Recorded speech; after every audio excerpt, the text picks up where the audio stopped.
The conference name is The Promise of Christian Education, Past, Present, and Future. And the reason we talk about promises, at the heart of it is our Christian faith and our Christian hope. But we also talk about promise because we know that sometimes a promise has been broken. So there's going to be presentations on residential schools.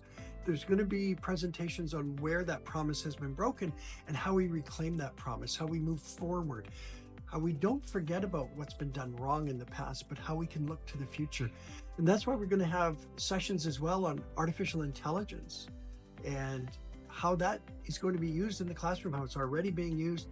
And does that pose a danger for Christian education or even for the idea of what it means to be a human being, which in the Christian view is created in the image of God, right? We are something unique, created in the image of God. And artificial intelligence challenges this notion of what it means to be human in some ways, even while it might be a useful tool in other aspects of education.